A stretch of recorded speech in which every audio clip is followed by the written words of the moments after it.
Hey, what's up, guys? Today I'm going to be doing a live stream video about another video that I've seen on YouTube. And I'm going to be commenting on it and talking about it. And it's called Accelerated Learning: How to Get Good at Anything in Just 20 Hours.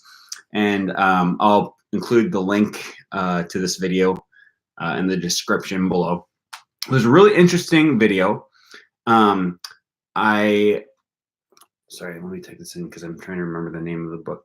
It's an interview with a guy named Josh Kaufman, and he has written a book called The First 20 Hours. That's what it's called. The First 20 Hours: How to Learn Anything Fast. And this was a fascinating interview. He has a method that's based in psychology and empirical research that he uses to learn new skills and to learn them efficiently and quickly. So I guess we'll just start talking about the actual method that he uses here while I'm waiting for a few more people to join the live stream. So first of all, in this video they start talking about what's known as like the 10,000 hour rule or something along those lines. Many of you may have heard about this rule before, where it's if you want to become like an expert at anything, you need to put in 10,000 hours of practice in that skill. And of course, by skills, this could be anything, right? We could be talking about learning to play the guitar, learning to skateboard, learning computer programming. Obviously learning languages is a big one. And so in the beginning of this video, they start talking about the 10,000 hour rule and what it means, what the rule means. Right? Because you've probably heard before that in order to become an expert, you need to put in 10,000 hours of practice. And 10,000 hours is a lot of time to get good at something. So what does that mean? Apparently, this was a study done years ago by a researcher. I forget the name of the researcher, but he was studying how long it took people to become like the pinnacle of their field in easily rankable and highly competitive, easily rankable, highly competitive fields, right? So we're talking about golfers, right? Like if you wanted to become Tiger Woods, and if you want to become competitive with Tiger Woods, you're going to have to put in 10,000 hours of practice at golf. If you want to get in the pool and be competitive with Michael Phelps, it's going to take you 10,000 hours at least, right? And then that's if you're lucky and you have good genes and good physiology. So we're not talking about becoming the pinnacle of the field that you want to learn. For most of us, for the vast majority of us, we just want to get passably good at a certain skill so that we can do it in real life and get good enough so that we can enjoy doing it, right? Specifically on this channel, it's going to be language learning, right? You're not going to be a translator for the United Nations, or, you're not going to be doing live translation for presidential speeches, right? Most of us won't anyways. What we want to do is be able to travel to Spain and interact with the locals and maybe order our coffee in Spanish, right? Sorry, I'm missing some comments here. Interesting, the magic number. Yeah, I put more than 10,000 hours into life and I'm still a failure. Yes, it happens. Because like I said, you can practice a lot like I always say, you can practice a lot, but if you're not doing it good, if you're not practicing right, then your practice is worthless anyways. So we don't want it to take forever to learn the skills that we're interested in, right? We don't want to spend 10,000 hours before we get good at something. We don't want I don't want to start learning Thai if I know that I want to be good at Thai for 10 years, okay? And there's hope. There's a glimmer of hope for those of us who don't have 10,000 hours to invest in the skill that we want to learn. Okay. There's at the very beginning of the video, there's this quote that really summarizes the whole video, and he says, "You can become very good at something in a very short amount of time, and that's fun." And that's the whole basis. So I want to talk about his method for learning new skills.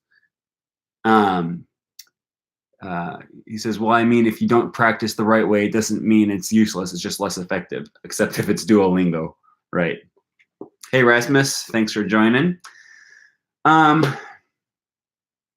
Okay, so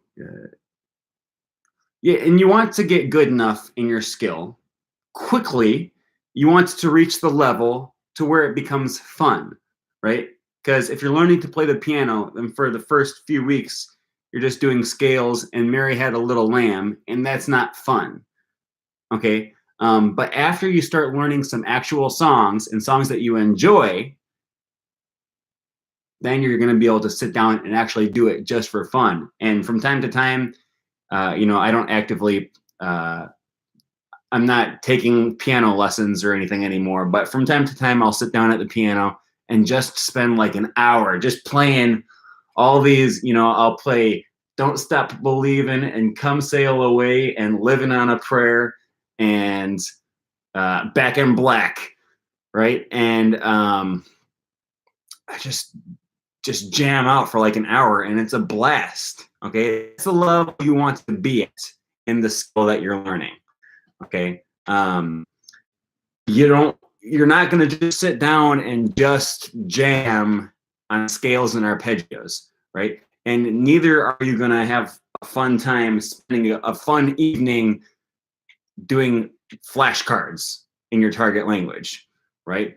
An enjoyable evening is going to the Mexican restaurant and interacting with the waitress in Spanish, or doing a video chat with your pen pal from Germany, right? These are things that we can get excited about. And so we want to get at that level as fast as we can. And so the question is that they posed to Josh Kaufman in this video is, how do we get to that level, the level where it becomes fun and we become proficient at the skill, so that we can continue to perpetuate our learning? How do we get to that level as fast as possible? Ryan says 10,000 hours to become an expert in power chords. Power chords are like the easiest ones. I find power chords way easier than open chords, some open chords. Okay, so there's 5 steps to the method that Josh Kaufman recommends, okay? I'm gonna go over the 5 steps in this video. If someone is watching this, let's see, I'm at 9 minutes right now in this video. If someone is watching this later, after the live stream is over, and if you would be kind enough to leave the time signatures for all the different steps that I'm gonna be talking about, then that would be really convenient. And if I can think of it, I'll go back and do it later. But if I forget, it would be great if someone could leave a comment with the different times. So of the 5 different steps. So the first step in learning a new skill to proficiency in 20 hours is 1, decide exactly what you want to be able to do at the end of the 20 hours. Okay. The more clearly you define the goal that you want to reach in 20 hours, the more you'll be able to specifically engineer your practice and your methodology for reaching that goal. Okay, so you don't just want to set a goal that says, in 20 hours, I will become good at Russian. Okay, that's a useless goal. All right. A goal that you might set is, at the end of 20 hours of study, I want to be able to go to the Russian restaurant and order my meal in Russian. All right, and that's a pretty basic goal. You might reach that goal in 10 hours if you just study how you order food in Russian and the study of the names of the food, right? Do they even have Russian restaurants? Now that I think about it, I don't know if I've ever been to one. They probably are. Go to the Mexican restaurant, right? Or the Thai restaurant. That's something that I'm gonna have to start doing when I start learning Thai. You want to make your goals as specific as possible. If you're learning the piano, then you may say, by the end of my first 20 hours of study, I want to be able to play Heart and Soul, or I want to be able to play Come Sail Away. You want your goals for your first 20 hours to be specific so that you can design your learning plan all around reaching that goal. Okay, and this is fun. All right, it's not fun just to say, I want to learn the language, or I want to get better at playing piano, because when are you going to know that you've reached your goal? And what are you going to do in order to reach that goal? You're going to practice your scales or practice your vocabulary, but it's just not. You're never going to realize when you've reached your goal, right? Okay. Do you think getting good in 20 hours applies to language learning? You did 12 hours of German, more than half of that 20-hour mark. Yeah, that's a good point. One thing that needs to be said is that I was not using the most efficient way of learning German, right? It's not efficient to sit down for 12 hours and learn German. Oh, and by the way, side note, I think next Friday, I'm going to spend 12 hours learning Italian, okay, just to see how far I can get in learning Italian. Never learned it before, but I'll be interested to see that. So there's my plug. Okay, with that said, sitting your butt down in front of the computer for 12 hours straight is not an efficient way of learning languages, right? The 20-hour mark, what he recommends doing is spending 40 minutes a day for approximately a month, and that'll get you to about 20 hours. And he breaks that down to 20 minutes in the morning and 20 minutes at night before bed. This is a much more efficient way of utilizing your mental power, and you will learn a lot better. Okay, and with that said, in 12 hours of studying German, I learned a lot. Like, considering that it was 1 day of study, I learned a lot more than you would expect anyone to be able to learn in 1 day. So yeah, 20 hours can get you really far in any skill. Do you think 20 hours on just a specific topic is the way to make this work? Well, we're talking about spending 20 hours on one skill, right? And actually, that brings me nicely into the second point. So the first one was decide exactly what you want to be able to do by the end of the first 20 hours. And then the second step to this is, so let's see, we're at 14 minutes right now. I'm going to write this down so that I can just remember what time all the steps were at. We'll go to Drive. I'll leave my Google Drive. Leave myself a note. Okay, was that 9 minutes? And what are we at now? 15 minutes. 9 and 15. Okay, that's probably more efficient. Okay, so the second step that he recommends is deconstruct the skill. So when we talk about learning skills, learning to play the guitar, learning to code, learning to skateboard, learning to shot put, I don't know, learning French. These are actually made up of many smaller, more specific skills that you should be spending time practicing. Okay, so for example, if you're learning to play guitar, you're going to need to learn to play chords. That's one skill, and you'll have to learn to switch between all of your different chords, right? It takes different muscle memory to go from a G to a C and from a C to an E minor. You're gonna need to learn scales. You're gonna need to learn your left hand chord positions. You're gonna need to learn your right hand picking or finger picking, which is very difficult to do at the same time. You're gonna need to learn rhythm and break down to make sure you're on the beat. You're gonna need to learn how to sing along with your guitar playing. You're gonna need to learn strum patterns. There's a lot of stuff that goes into just learning to play the guitar, okay?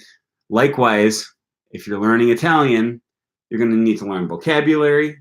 You're going to need to learn how to formulate past tense, how to formulate, how to use articles. I don't know, are there articles in Italian? I assume if there are, yeah, you're going to need to learn how to use articles, how to use prepositions. You're going to need to develop your fluency, okay? Because it's a big difference between knowing the correct way to speak and actually having it come out smoothly.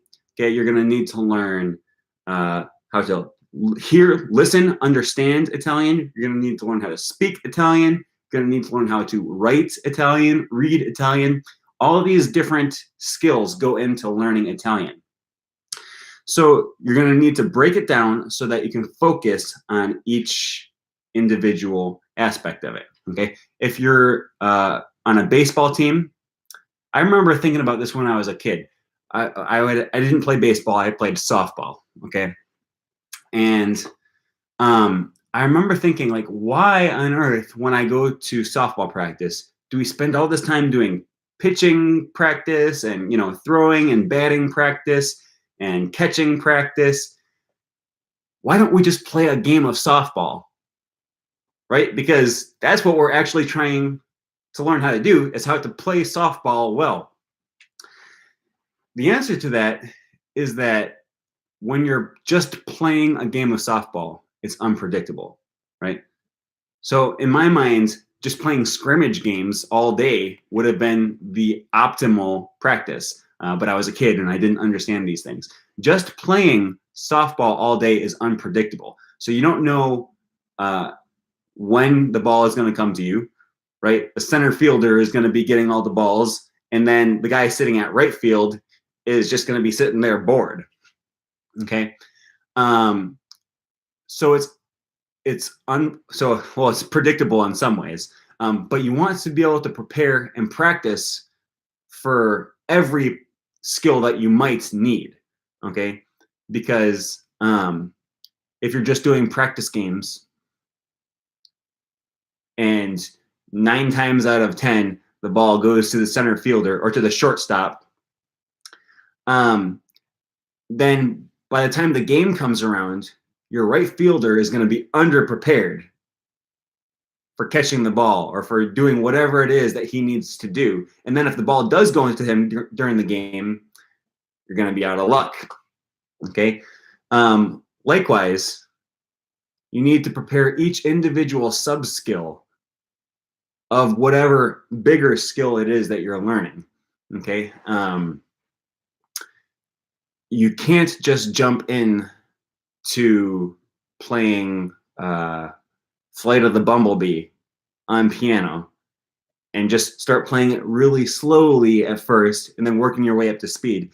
You have to start to understand the scales and arpeggios that go into the formation of the song itself. Okay, we got a lot of French going on here that I was not paying attention to. Okay, Pimsleur has 30 lessons, each one 30 minutes for 16 hours. How would you rate the level after finishing Pimsleur? I know you're a big fan of Pimsleur. Yeah, I am a big fan of Pimsleur.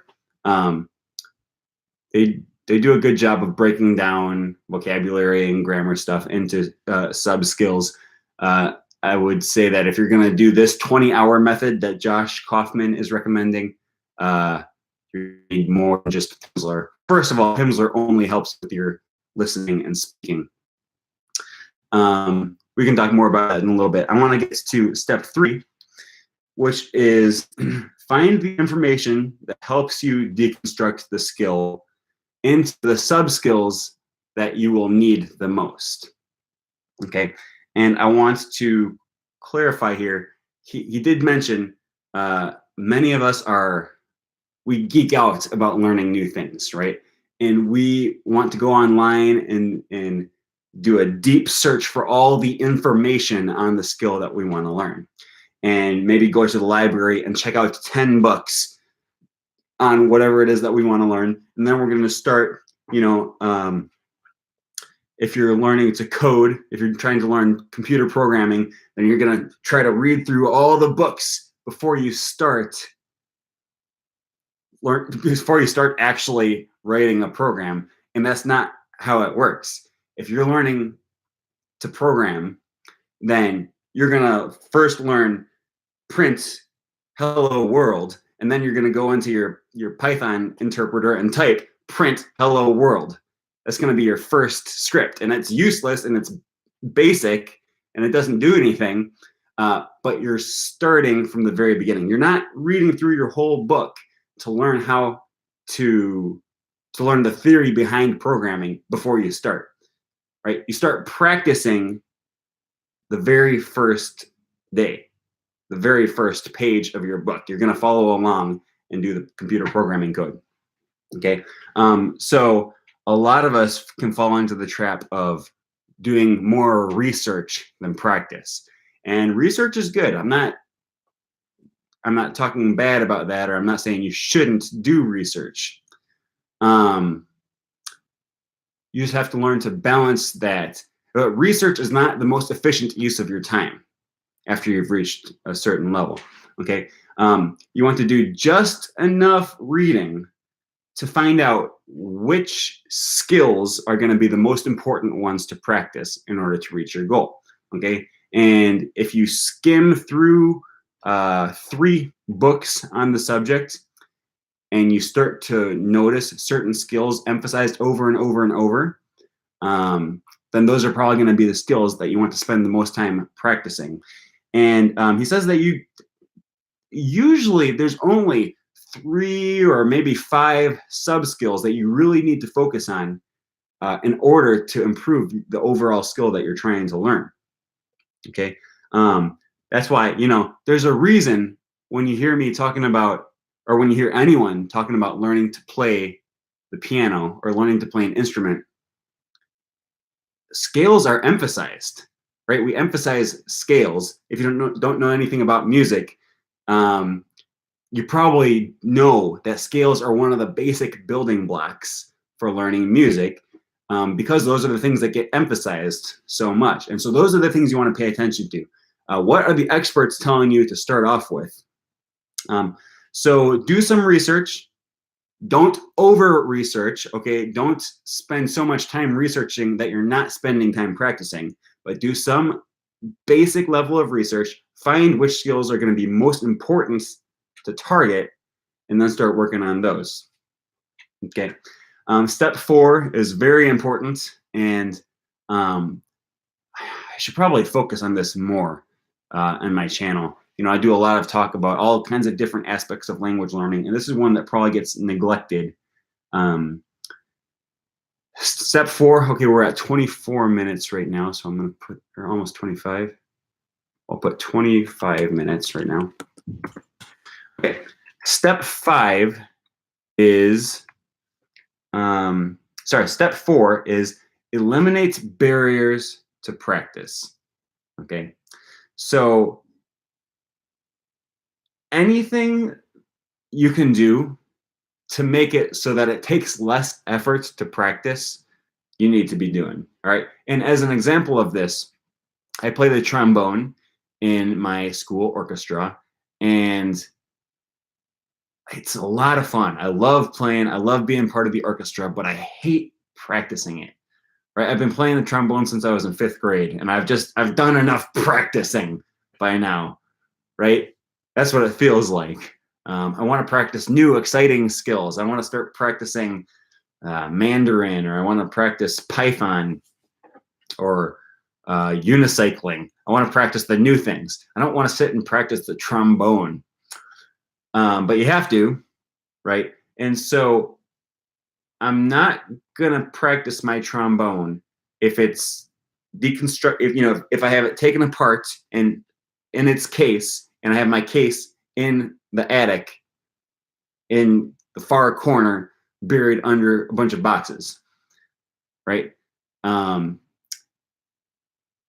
Valmorian says, "Trust me, you do not want to practice Python." I find Python to be a lot of fun, very interesting, and just I'm not real serious about computer programming and everything, but it's fun. I enjoy it, so I like learning it. Anyways, back to my trombone metaphor. It's not a metaphor. It's an actual thing that I did, but it has applications in language learning too.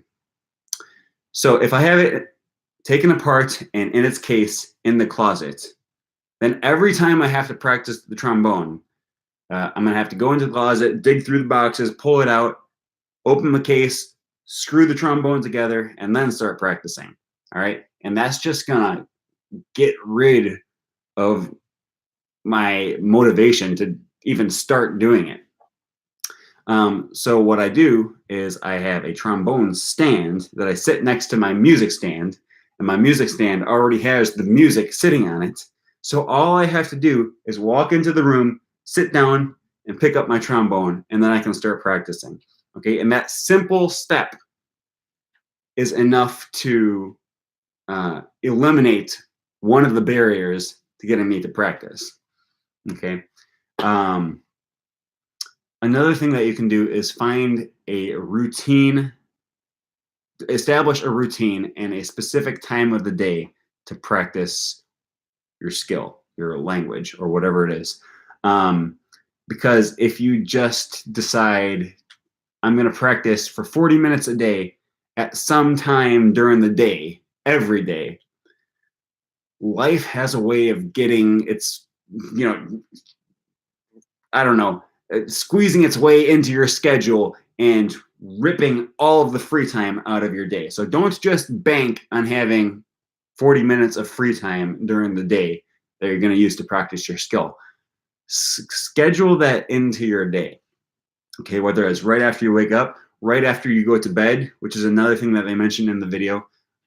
If you study something right before going to bed, it has a way of solidifying memories better in your brain while you sleep, because your brain is like regenerating its cells or something. I don't know. I don't remember all the science involved in it.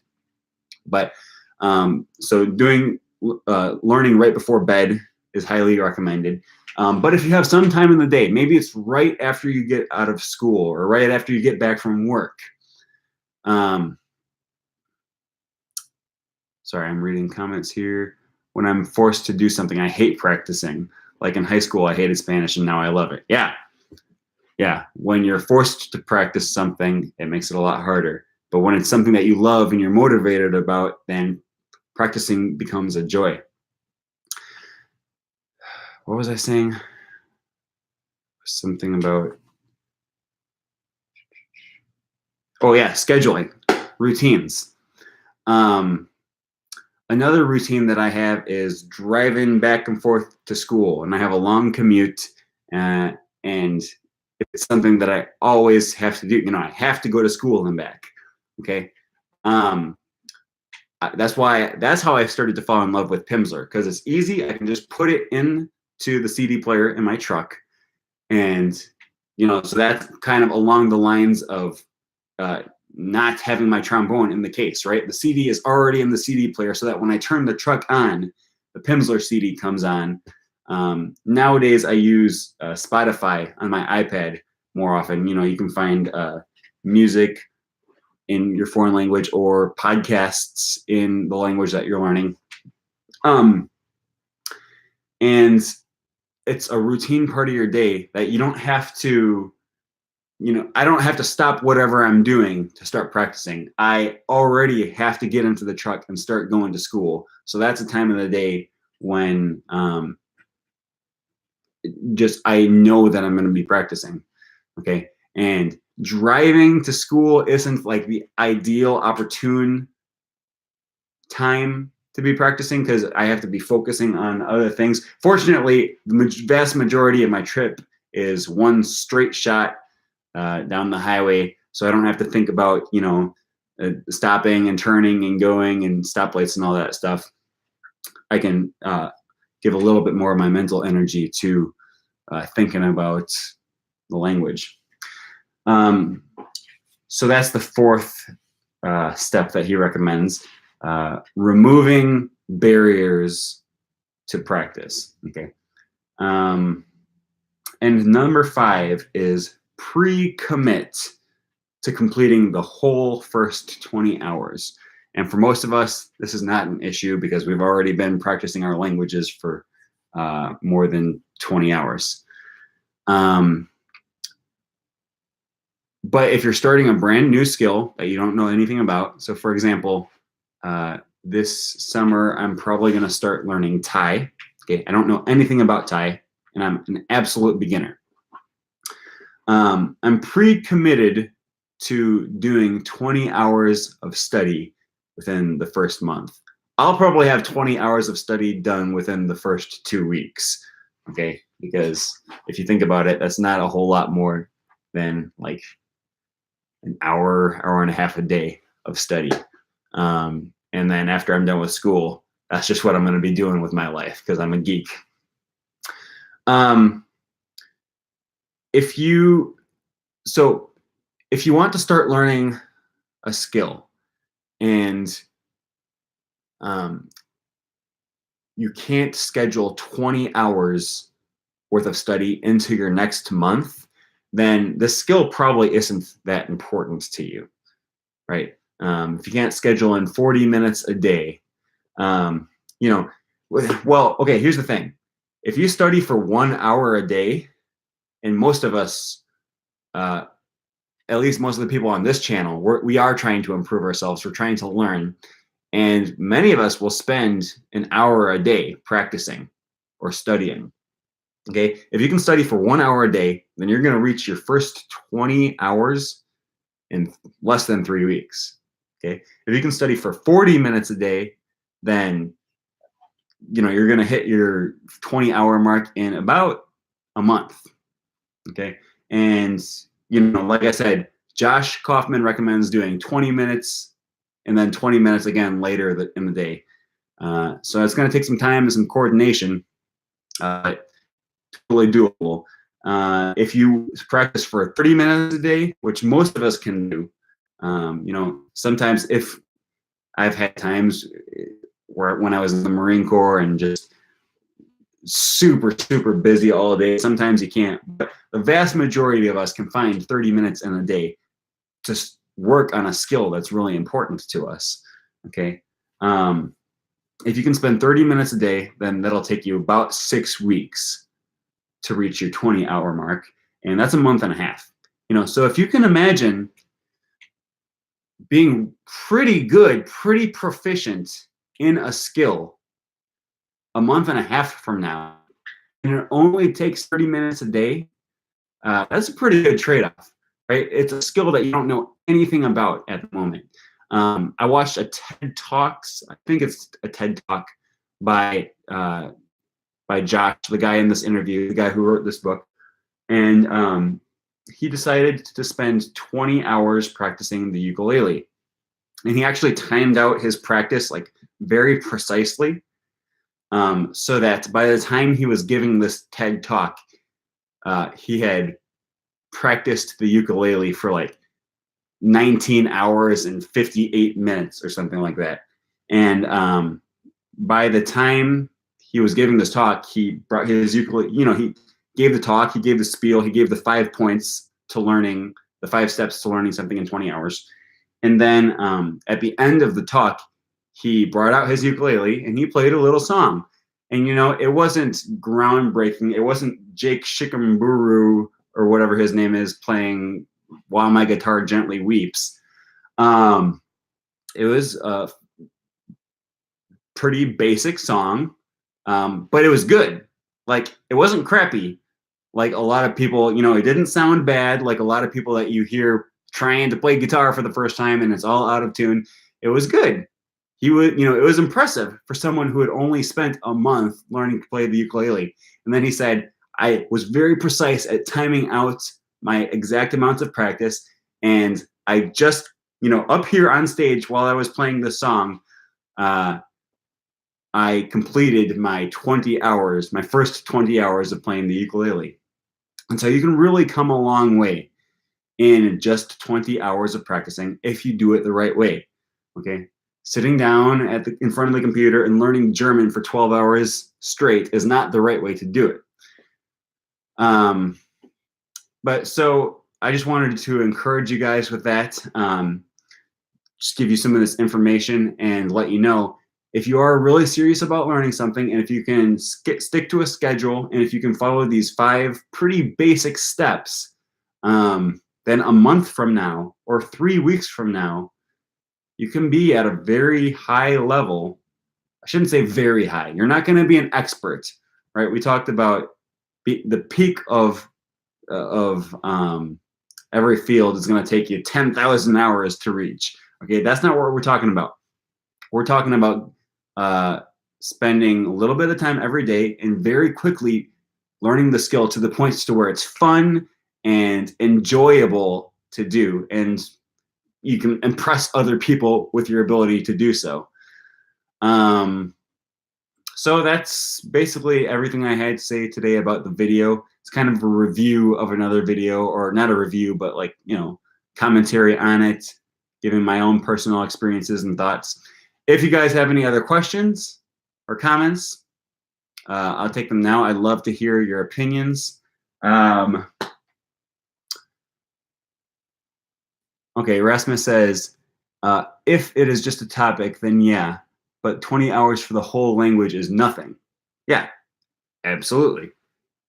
He is not making the claim that you'll be able to learn a language in 20 hours, right? Well, you will be able to learn some of the language in 20 hours. I guess that is the claim.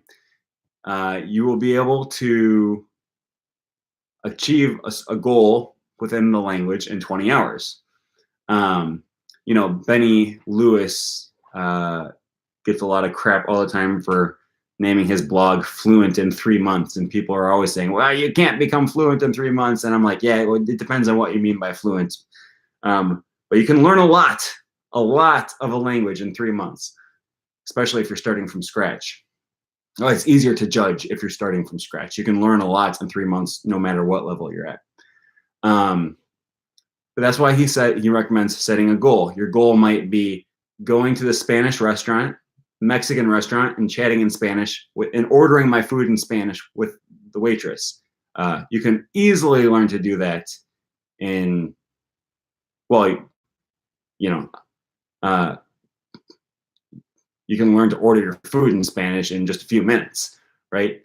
Maybe you want to practice having a specific conversation, and your goal is at the end of the 20 hours, I want to be able to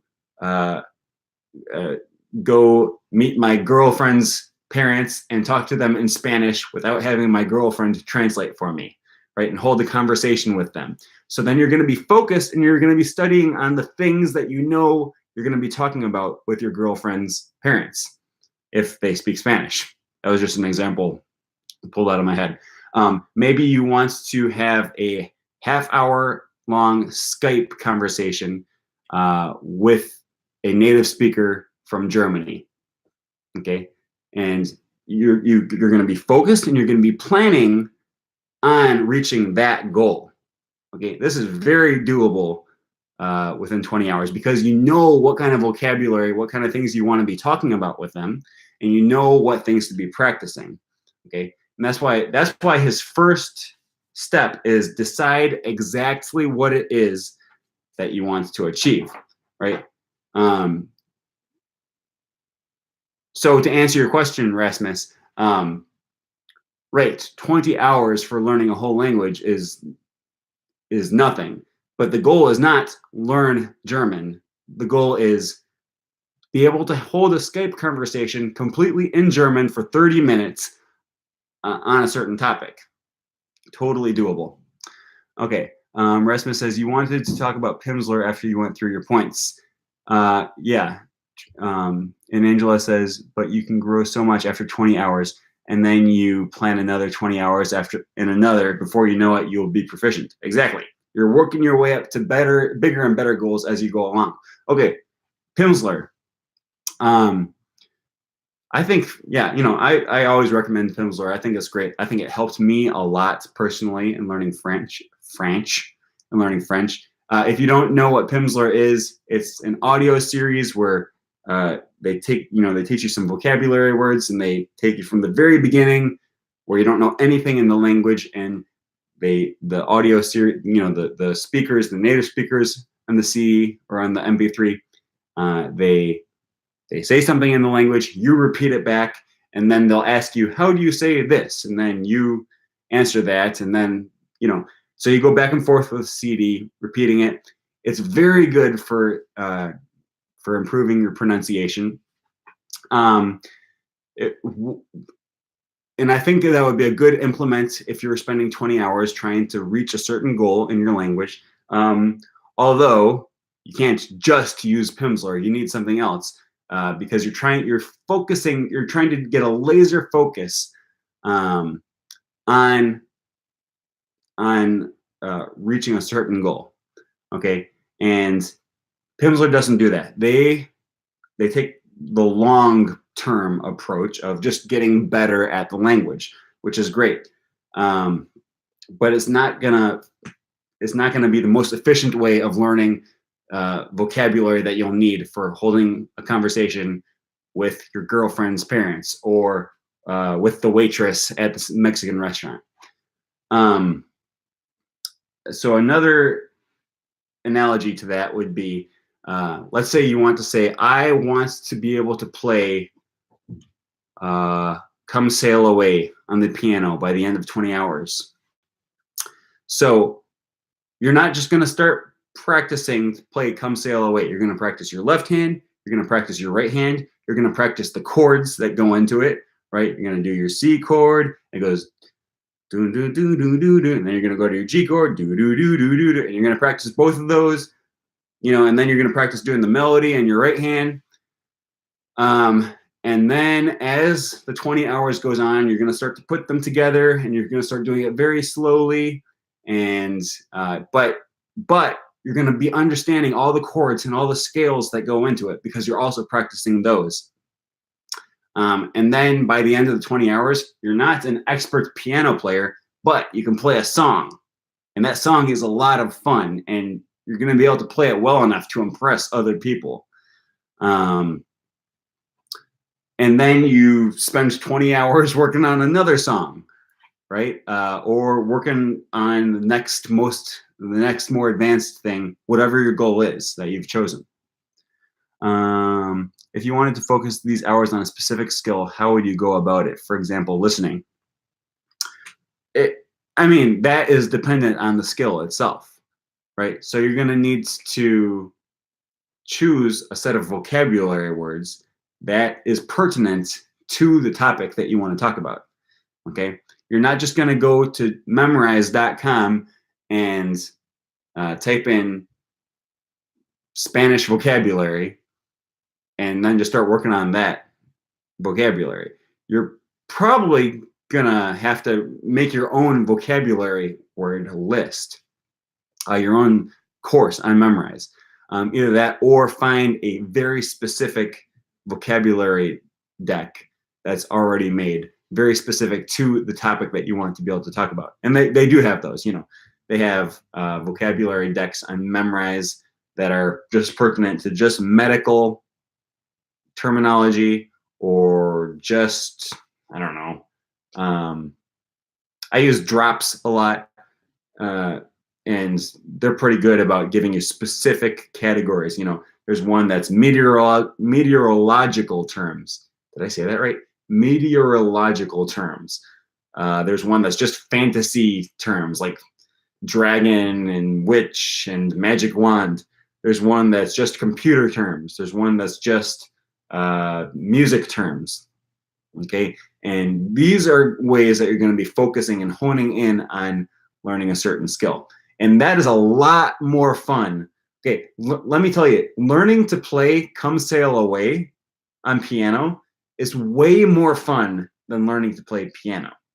Okay, although while you're learning to play Come Sail Away, you're going to be learning to play the piano, and you're learning skills that can be applied to the next song that you want to learn. I keep using "Come Sail Away" as an example because that was one of the most fun songs that I've ever learned on piano. Another one is the Green Day song "Time of Your." It's called "Good Riddance," but people know it as time. You know, something unpredictable, but in the end, it's right. Hope you have the time of your life. That was one of the first songs I learned in guitar, and I spent a long time working on this song. Okay, first you have to learn to get your chords down. You know, your G chord, your C chord, your D chord, and you have to learn to go back and forth between these two quickly and efficiently. And then the really nice thing is you're learning to do a little bit of basic finger picking with your right hand, and that's not an easy thing to do for someone that's just learning to start playing the guitar. But once I learned this song, I had it down and I had some of that muscle memory and I figured out how to get my fingers to move in the right way. And that was a whole heck of a lot more fun than just practicing finger picking, right? Learning to finger pick to Time of Your Life is more fun than just finger picking a G chord, okay? And it's just so much more enjoyable to learn a very specific skill or goal that you know you're working towards, rather than just trying to expand your ability in the more general skill. So I hope that kind of makes sense and gives you guys some motivation for continuing on to improve your abilities in whatever language or whatever other skill in life that you're working on. So listening is a skill that I have the most trouble with, not sure how to go about it.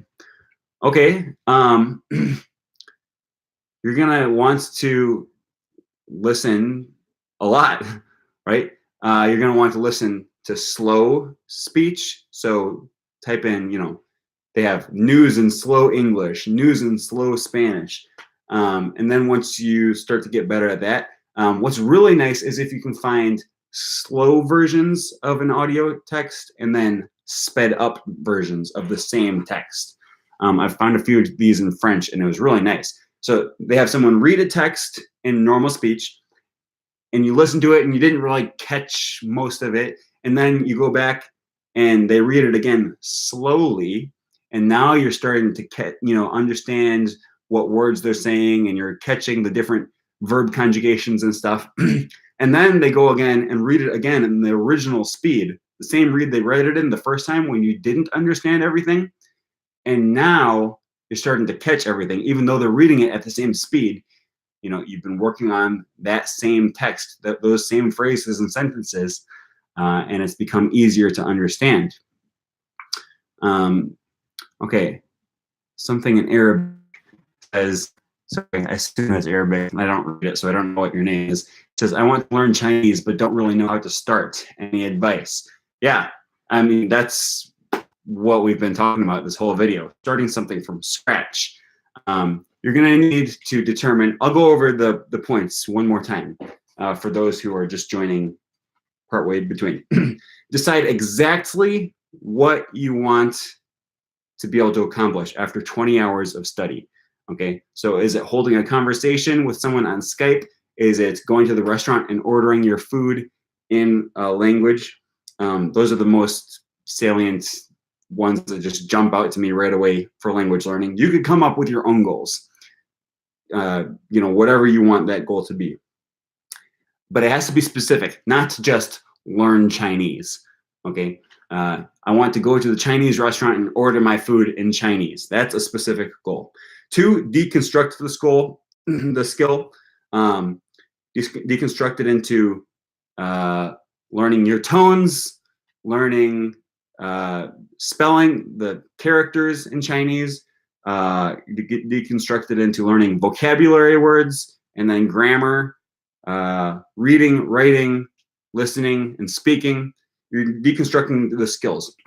Okay, and you're not just going to work on all of these skills all the time. You're going to find the skills. You're going to determine which skills are most important to helping you reach the goal that you have set for yourself. Okay, so if you want to hold a spoken conversation with someone in Chinese after 20 hours of practice, you're not going to spend that time learning to write Chinese. Okay, you're going to practice the listening skill and the speaking skill. You're going to practice your tones. You're going to practice your vocabulary, and you're going to practice your grammar as far as speaking. You're going to eliminate barriers to practice. So you're going to set yourself a schedule and block out a time of day to practice.